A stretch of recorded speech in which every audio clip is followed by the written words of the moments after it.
Commander Taiwan Kim stared through the cracked viewport at the alien ships moving slowly through Earth's debris field. His hand rested on the cold metal wall of the defense station that had been his home for the past 3 years. The aliens thought all humans were dead. They were wrong. Just one more sweep, and then you'll leave, Taiwan whispered to himself as he watched the large salvage vessel cut through the darkness of space. Its lights scanned the floating pieces of what used to be satellites, ships, and parts of space stations. He moved away from the viewport and walked through the dim corridor of the orbital defense station. Most of the rooms were dark. Only emergency lights still worked in some areas. The air was stale, recycled too many times by failing systems.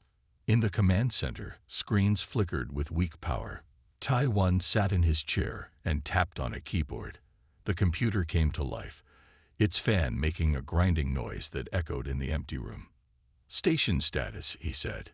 His voice sounded strange in the silence. The computer displayed numbers and charts. Power levels, 23%.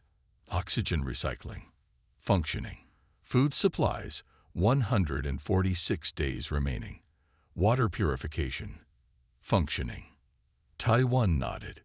He would live another day to remember, another day to plan. He pulled up images of Earth on his screen. Not the Earth he knew, blue and green and beautiful. These were pictures of a broken planet. Huge craters marked where the alien weapons had hit.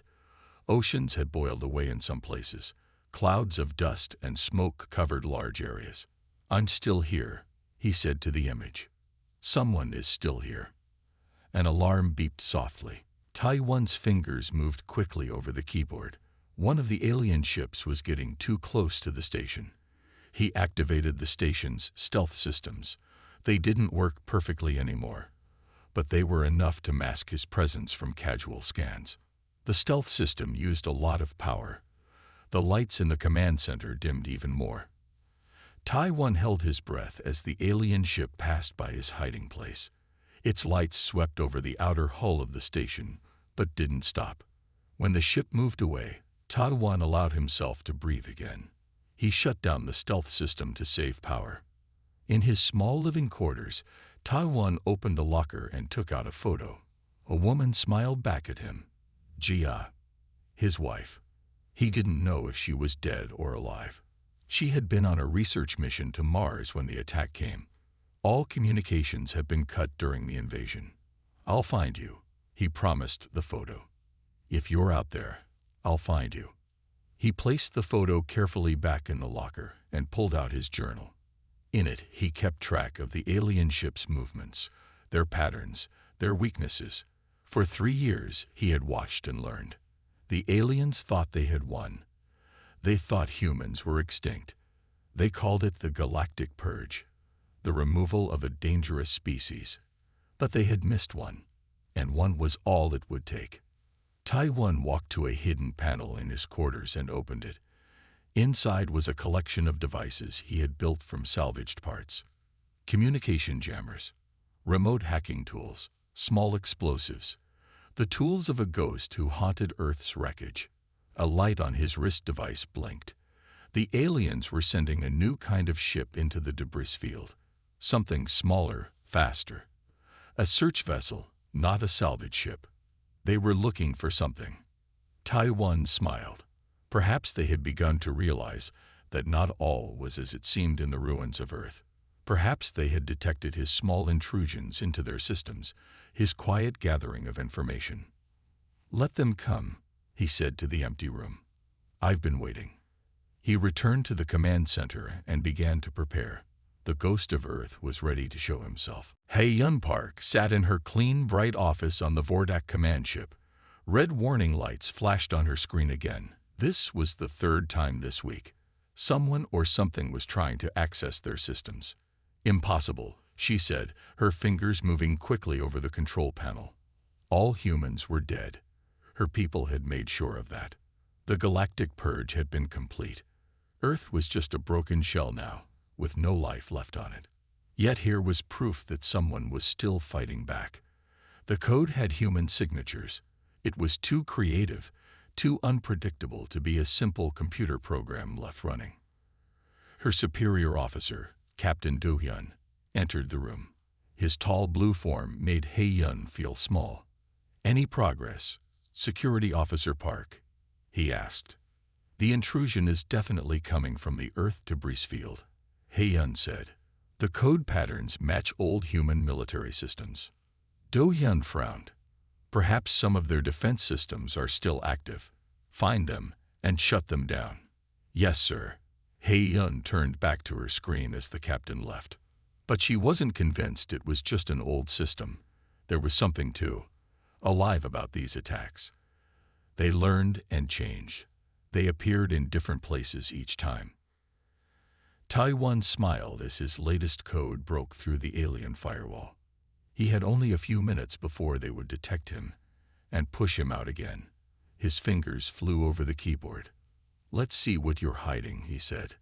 The alien text filled his screen. Over the years, he had learned to read most of it. They called themselves the Vordak Coalition.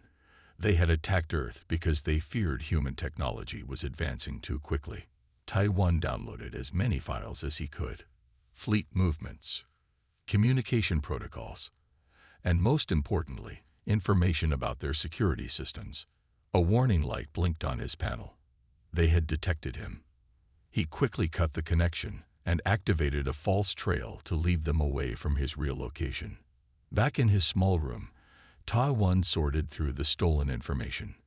Most of it was things he already knew, but one file caught his attention. It contained reports of containment facilities.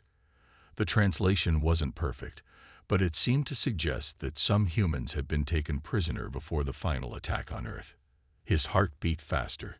If some humans had been captured rather than killed, there was hope. Maybe Jaya was among them.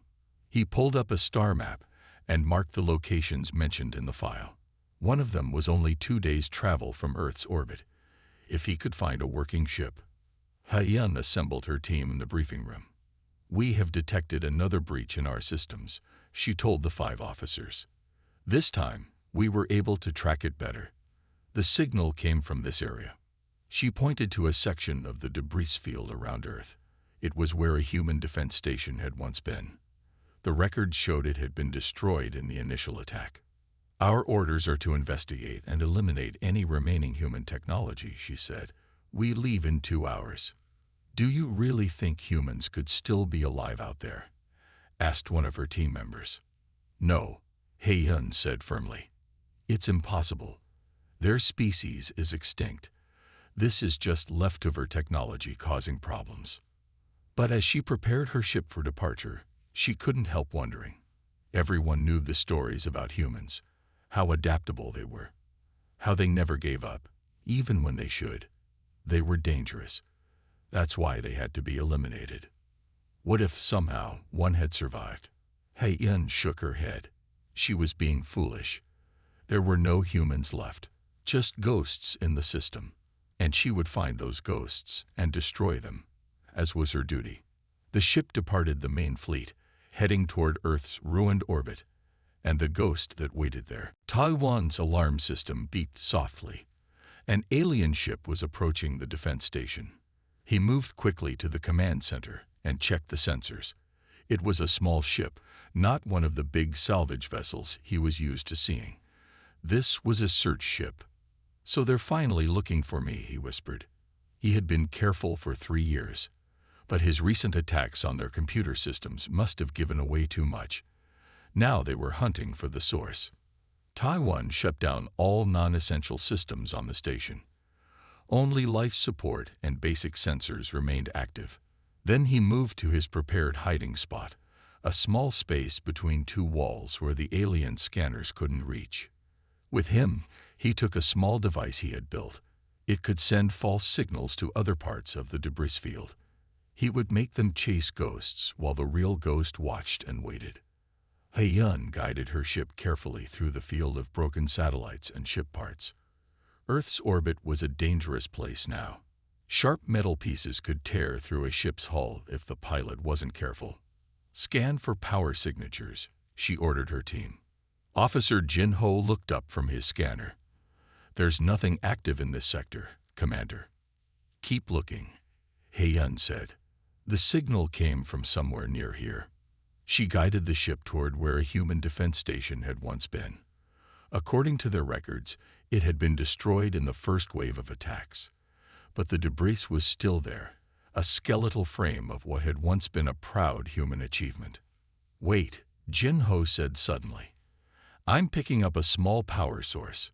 It's moving. He-Yun frowned. Moving? Show me. The screen displayed a small red dot moving away from their position, deeper into the debris field. Follow it, she ordered. The ship turned, engines humming as they pursued the signal. It led them through a dense area of debris, forcing He-Yun to slow down and navigate carefully. We're getting closer, Jin-Ho said. Suddenly, the signal disappeared. What happened? He-Yun demanded. Jin-Ho shook his head. It's gone. But, wait. Now I'm picking up another one. It's coming from a different direction. He-Yun's eyes narrowed. This wasn't right. It felt like they were being played with. Scan the entire area, she ordered. Full spectrum. Tadwan watched from his hiding place as the alien ship changed direction again, following another of his false signals. He smiled. They would waste hours chasing nothing. But his smile faded as he saw the ship stop and hover. They were running a full scan now. That could be dangerous. If their scanners were good enough, they might detect the small amount of power his hiding place was using. He decided to take a risk. Using his device, he sent a stronger false signal from far away, on the other side of Earth's orbit. It would look like a small ship trying to escape. Commander, Jin-Ho called out. I'm detecting a ship. It's small, probably a human escape vessel. It's moving away fast. He-Yun leaned forward. This was it. Set course to intercept. As their ship turned away from the defense station ruins, He-Yun felt uneasy. Something wasn't right. This was too easy. Keep scanning the defense station, she told another officer. I want to be sure we're not missing anything. The ship accelerated, chasing the phantom signal Tadwan had created. But one of He-Yun's officers stayed focused on the defense station ruins. Commander, the officer said slowly, I think there's something still active in that station. It's very faint, but there's a power source. He-Yun hesitated, then made her decision. Seo-jun, take half the team and continue following that ship. The rest of you come with me. We're going back to the station.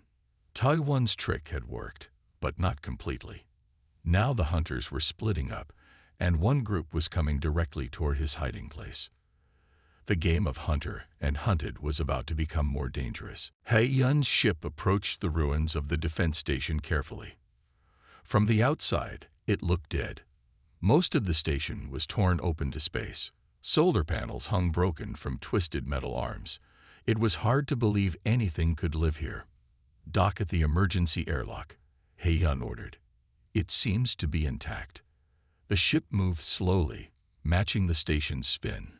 With a soft thud, they connected to the airlock. Suits on, He-Yun said. We don't know if there's air inside. She checked her weapon, a stun gun that could knock out any living thing. She didn't expect to use it. This was probably just a machine left running, not a living human. Tadwan watched on his small screen as the alien ship docked. He needed to act fast. From his hiding place, he sent commands to the station's computer. Old doors that hadn't moved in years grown shut, sealing off sections of the station. He turned off life support in some areas and redirected power to create false readings. Then he grabbed his emergency pack and moved through the narrow maintenance tunnels that ran between the station's walls. He knew every inch of this place. The aliens did not. His plan was simple. Lead them away from his command center, then circle back and disable their ship. If he was lucky, he could steal it. If not, at least he could stop them from telling others what they found. He-Yun stepped through the airlock with 2 officers. The station was dark inside, lit only by their helmet lights. Surprisingly, there was air, old and stale, but breathable. Life support is working, she said. That takes power. They moved forward carefully, weapons ready. The corridor ahead was blocked by a closed door. It shouldn't be sealed, Officer Jaisiok said, checking his map of the station. According to our scans, all internal doors were damaged in the attack. Haeyun touched the control panel beside the door. It didn't respond. Cut through it, she ordered. As Jaisiok started to work on the door, Haeyun's comm unit crackled. "Commander, something's happening to the ship," came a voice. "Systems are shutting down one by one." Haeyun felt a chill. "Pull back to the ship," she told her team. "Now." But as they turned, a heavy emergency door slammed shut behind them, cutting them off from the airlock. "It's a trap," Jaisiok said. Haeyun raised her weapon. "Spread out. Whatever is controlling the station, find it." Taiwan moved through the maintenance tunnel until he reached the docking port. The alien ship was connected to his station, just as he planned. He pulled out a small device he had built years ago for just this moment. It would send an electromagnetic pulse into the ship, disabling its systems. He attached it to a junction box and activated it. There was a soft hum, then silence. "That should buy me some time," he said to himself. But as he turned to head back to his command center, he heard a noise. One of the aliens had stayed on the ship and was now emerging into the station. Taiwan pressed himself against the wall in the darkness. The alien moved forward, helmet lights sweeping the corridor. It was smaller than he expected, almost human-sized. He waited until it passed, then moved quickly. He had to disable it before it could warn the others. Haeyun had just realized that they were being herded away from the ship when the lights in the corridor went out completely. Even her helmet light died. "Emergency power," she said, activating the small backup light on her wrist. But as its weak beam cut through the darkness, she saw a shape moving toward her. Too fast, too quiet. Something hit her hard from behind. Her helmet cracked against the wall. As she fell, her last thought was that the stories were true. Humans were still alive. When Haeyun woke up, she was tied to a chair. Her helmet was off. Her weapons were gone. And standing in front of her was a human man, watching her with dark, intense eyes. "Hello," he said in her language. "My name is Taiwan. Welcome to what's left of Earth." Haeyun pulled against the ties on her wrists. They didn't move. The human Taiwan watched her from across the small room. "Where are my team members?" she asked, trying to keep her voice steady. "They're safe," Taiwan said, "locked in a storage room. They'll run out of air in about 6 hours, so we should talk quickly." Haeyun felt fear rise in her chest. Humans were violent creatures. Everyone knew that. That's why they had to be destroyed. "What do you want?" she asked. Taiwan stepped closer. "Information. Why did your people attack Earth? The real reason, not the lies they tell." Haeyun blinked in surprise. "It's not a lie. Humans were dangerous. You were developing technology too quickly. You would have destroyed yourselves and others." Taiwan laughed, but there was no humor in it. "So you destroyed us first. How kind." He turned and picked up a small medical kit. Haeyun noticed for the first time that her arm was bleeding where she had hit it during the fight. "Hold still," Taiwan said. "I'm going to clean that wound." Haeyun tensed as he approached, but he was gentle as he wiped the blue blood from her arm and applied a bandage. "You're helping me?" she asked, confused. "I'm not a monster," he said, "despite what your people think." As he worked, Haeyun studied his face. He looked tired. There were lines around his eyes and mouth that spoke of years of hardship. "How did you survive?" she asked. "Luck," he said. "I was in a shielded section when the first attack hit. The station was damaged but not destroyed. Everyone else died, but I found a way to keep life support running. I've been here ever since, alone, for 3 years." Taiwan nodded, "Watching your people pick through the bones of my world." He finished bandaging her arm and stepped back.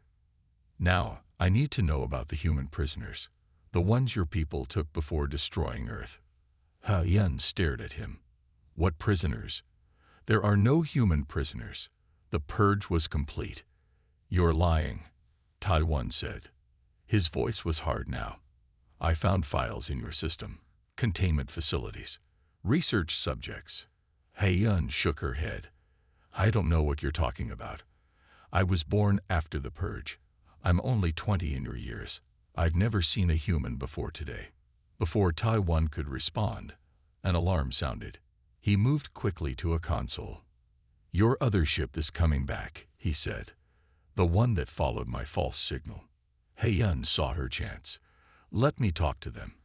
I can tell them to leave. That there's nothing here. Taiwan looked at her suspiciously. Why would you help me? Because you helped me, she said, and because I want to know the truth too. If there are human prisoners. A loud bang shook the station. The second ship had fired a warning shot. We don't have time to debate, Yun said. They'll destroy the station if they think something's wrong. Please. Taiwan hesitated, then cut her free. One wrong word, and I'll end this, he warned. He led her to the communications panel and activated it. This is Security Officer Park, Yun said, trying to sound calm. Stand down. The defense station is clear.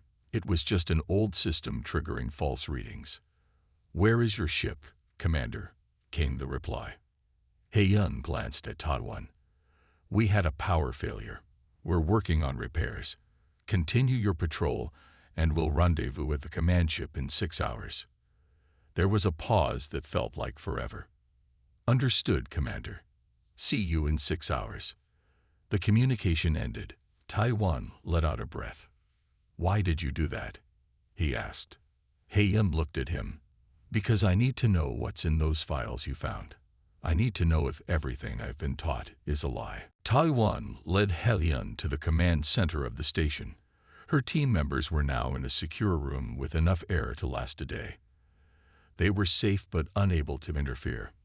Your access codes, Taiwan said, pointing to the computer. I need them to see the restricted files. Yun hesitated, then sat at the console. She typed in her security code. The screen filled with alien text. What are we looking for? She asked. Anything about human prisoners, Taiwan said.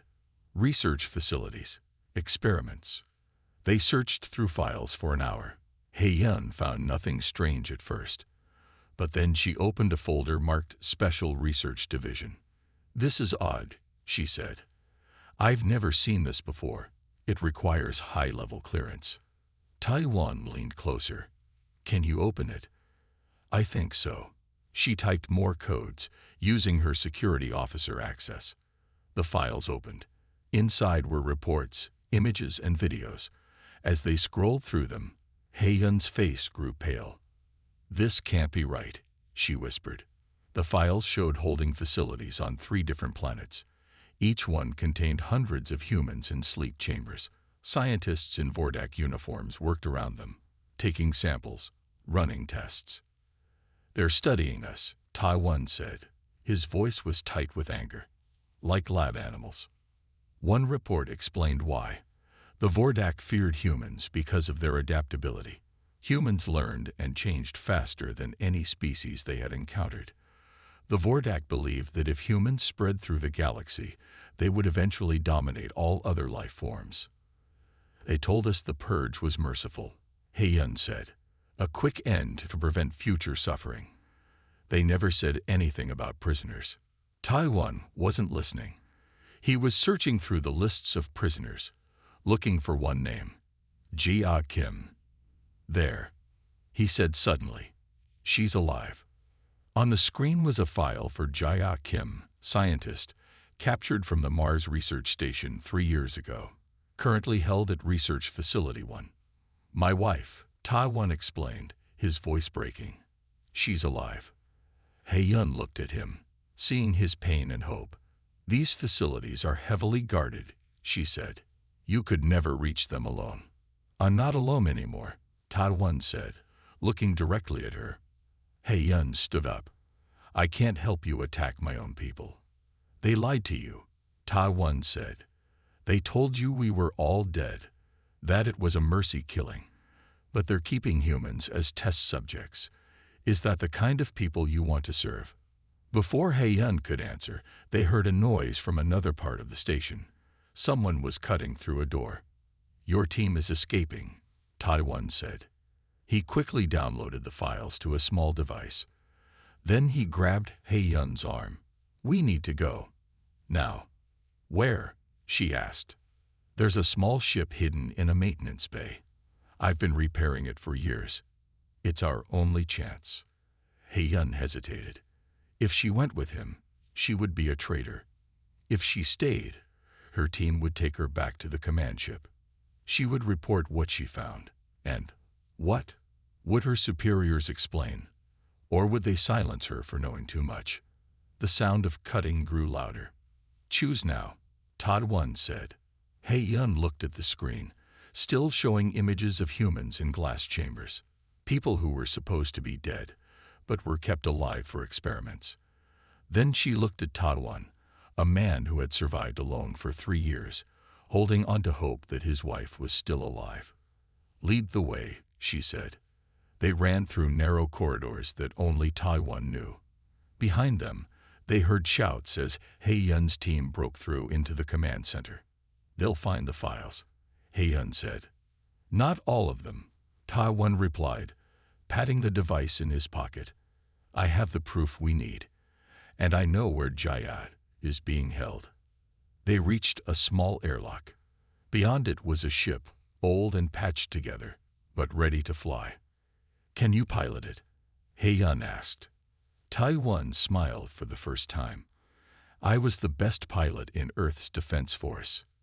As they boarded the ship, alarms began to sound throughout the station. The small ship pulled away from the defense station just as He-yun's team reached the airlock. Through the viewport, Tai-1 could see them watching helplessly as the ship moved into the debris field. They'll report to the command ship, He-yun said. Every Vordak vessel will be looking for us. Tai-1 focused on the controls. The ship was old, and it shook as it accelerated, but it worked. 3 years of repairs had paid off. Can this ship reach Research Facility 1? He-yun asked. Not directly, Tai-1 said. We'll need to stop at a trading outpost first. Get supplies. Maybe a better ship. He-yun looked worried. The outposts will be watched. My people control most trade in this sector. Not all of it, Tai-1 said with a small smile. There are always those who work outside the rules. As they flew away from Earth, Tai-1 felt strange. For 3 years, the broken planet had been his home. Now he was leaving, possibly forever. Tell me about your wife, He-yun said after a long silence. Tai-1's hands tightened on the controls. Jaya is a scientist. She studies how plants can grow in space. She was working on Mars when the attack came. And you think she's still alive at Research Facility 1? The files said so, Tai-1 replied. And now I have to believe it. He-yun was quiet for a moment. You know this is an impossible mission, she said finally. Research Facility 1 is one of our most secure locations. It has hundreds of guards, automated defense systems, and is located in an asteroid field that's difficult to navigate. I have to try, Tai-1 said simply.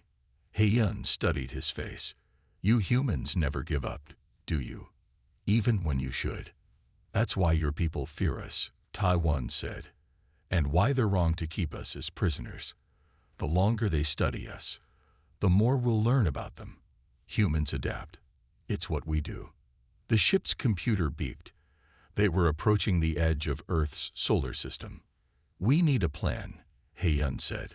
A real one, not just try to get in and rescue everyone. Tai-1 nodded. I've been thinking about that.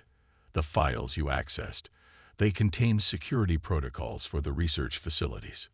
Yes, but my access won't work anymore. They'll have locked me out as soon as my team reported I was missing. We don't need your access, Tai-1 said. We just need the information we already downloaded. and we need to send it to the right people. He-Yun looked confused. What do you mean? Not all species in the galaxy agreed with the purge, Ta-One explained. Some spoke against it, if they knew humans were being kept as research subjects.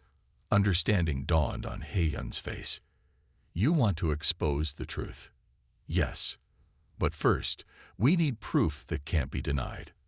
We need to get into Research Facility 1, free Jia and the other prisoners, and broadcast what's happening there to the entire galactic community. He-Yun shook her head. That's not just impossible. It's insane. Do you have a better idea? Ta-One asked. She didn't. Instead, she moved to the ship's communication system. I can help with part of it.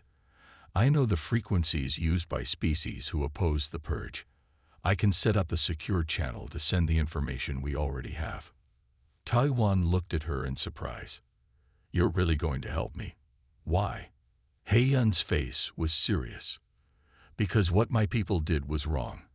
I was taught that the purge was necessary and merciful. Now I know it was based on lies. I need to make it right. As the ship accelerated toward the distant trading outpost, Ta-One and He-Yun began to plan their impossible mission. They had only a small ship, limited weapons, and each other. Against them stood the most powerful military force in the galaxy. But they also had the truth, and sometimes that was the most powerful weapon of all. 3 days later, Ta-One and He-Yun approached Research Facility 1.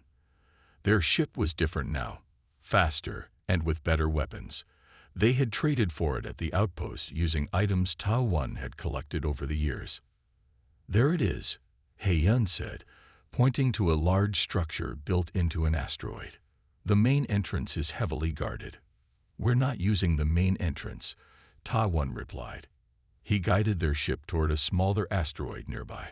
The files showed a maintenance dock on the far side. It's used for waste removal. He-Yun looked nervous. The security codes I gave you might not work anymore. We'll find out soon enough, Ta-One said. The ship moved slowly around the asteroid. On the dark side, they saw the small dock. No guards were visible. Ready? Ta-One asked. He-Yun nodded. She was wearing a Vordak uniform they had acquired at the outpost. Ta-One wore a service worker's outfit. With luck, they would look like they belonged. Ta-One sent the security codes. For a long moment, nothing happened. Then a green light flashed, and the dock doors opened. It worked, He-Yun whispered in surprise. They haven't updated the maintenance codes, Ta-One said. They don't expect anyone to attack through the trash. They landed inside a small bay. The air was breathable but smelled bad. They put on breather masks to avoid the smell and also to hide their faces. The holding cells should be 2 levels up, He-Yun said, checking a small map they had created from the files. They moved through narrow corridors, avoiding the few workers they saw. Most were service robots, not living beings. When they reached a security door, He-Yun used her knowledge of Vordak systems to bypass it. Behind the door was a sight that made Ta-One stop in shock. A huge room stretched before them, filled with transparent containers. Inside each one was a human, floating in clear liquid, asleep but alive. There are hundreds, He-Yun said quietly. Ta-One moved forward, scanning the containers for Jaya. Each one had a name and number. He moved faster, more desperate with each step. Ta-One, He-Yun called. Over here. She was standing near the far wall. Ta-One ran to her side. There, in a container marked Subject 147, was Jia. Her black hair floated around her face. Her eyes were closed, but the monitors showed she was alive. Jaya, Ta-One whispered, touching the cold glass. We need to get them out, He-Yun said. But how? We can't carry hundreds of people. Ta-One forced himself to think. The control system, if we can wake them all at once. He moved to a computer terminal and began to work. Years of studying Vordak technology helped him understand the system. I can start the revival process, he said, but it will trigger alarms.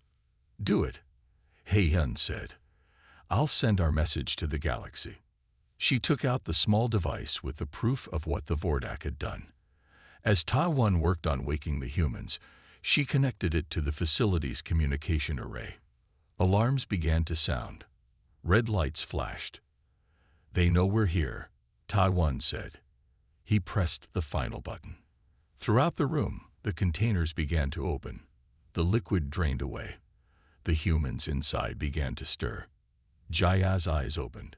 She looked confused, then saw Ta-1. Recognition filled her face. The message is sent, Hei-yun said. Every major world in the galaxy will see the truth. Security doors slammed shut. Guards would be coming soon. What now? Hei-yun asked. Ta-1 helped Jaya out of the container. She was weak but conscious. Ta-1, she said in a hoarse voice. How?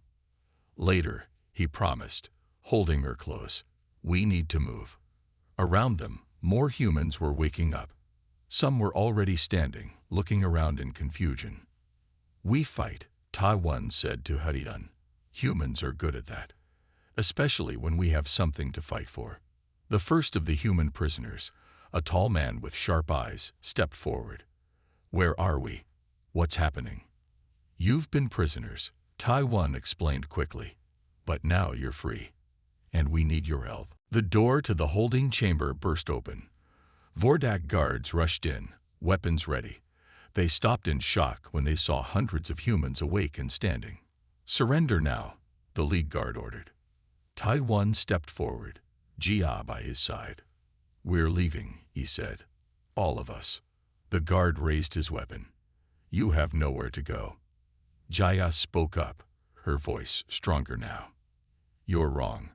She turned to the awakened humans. Many of us were scientists and soldiers. We've been conscious more than you know. We heard your people talking. We learned. Hei-yun looked at her in surprise. You were awake. Not fully, Jaya explained. But enough to understand. Enough to plan. She turned to the other humans. Stations, everyone. Just like we discussed. To Ta-1's amazement, the humans moved with purpose. Some went to computer terminals. Others gathered makeshift weapons from equipment in the room. What's happening? He asked Jaya. She smiled. We created a network between our minds while in the tanks. We've been planning this for months, waiting for a chance. The guards began to advance. But before they could attack, the lights went out. Emergency systems failed. The entire facility went dark. Now, Jia shouted. In the darkness, the humans moved. They knew exactly where to go, while the guards stumbled in confusion. Within minutes, the guards were overwhelmed. This way, Jaya said, leading them down a corridor. The hangar is 2 levels down. Hei-yun looked at Ta-1. Did you know about this? No, he said. Amazed. Humans adapt, remember. They reached the facility's main hangar. It held a dozen ships of various sizes. The humans moved quickly, boarding the vessels as if they had practiced many times. How do they know what to do? Ta-1 asked. We mapped the entire facility in our minds, Jaya explained. Every time they moved us for tests, we memorized the layout. We shared what we learned. As they boarded the largest ship, alarms began to sound again. The facility was regaining power. We need to go now, Hei-yun warned. Jaya took the pilot's seat. Her hands moved confidently over the controls. I flew ships like this in their simulators. They were testing our abilities. The ship's engines came to life. Around them, the other vessels were also powering up. Open a channel to all ships, Jaya ordered. A communication officer, another former prisoner, nodded. Channel open. This is Dr. Jaya Kim. Follow my ship through the asteroid field. Once clear, jump to the coordinates I'm sending now. Ta-1 looked at the coordinates. Where are we going? To meet the others, Jaya said. What others? Hei-yun asked. Jaya smiled. We weren't the only ones taken. There are 2 other facilities. We've been in contact with them through the Vordak's own systems. They're breaking out too. The hangar doors began to open. Jaya guided their ship out into space, followed by the other vessels. A small fleet of stolen ships, piloted by humans who were supposed to be dead. As they cleared the asteroid field, Vordak warships appeared on their scanners. "They're coming after us," Heyun said. "It doesn't matter," Jaya replied. "The truth is already spreading through the galaxy. Your message saw to that." She turned to Taiwan and took his hand. "And we're not just running away. We're going to build something new." The ships accelerated to jump speed. Behind them, the research facility grew smaller. "What happens now?" Taiwan asked. "Now we show the galaxy what humans really are," Jaya said. "Not through war or revenge, but by building a new home. By showing mercy when none was shown to us." Heyun looked out at the stars. "Will your people accept me?" "You helped save us," Taiwan said. "You chose truth over lies. That makes you one of us now." As their small fleet jumped to safety, reports spread across the galaxy. Humanity was not extinct. They had returned like ghosts from Earth's wreckage. Not seeking vengeance, but justice. Not destruction, but a future among the stars. The ghost of Earth had become an armada, and the galaxy would never be the same.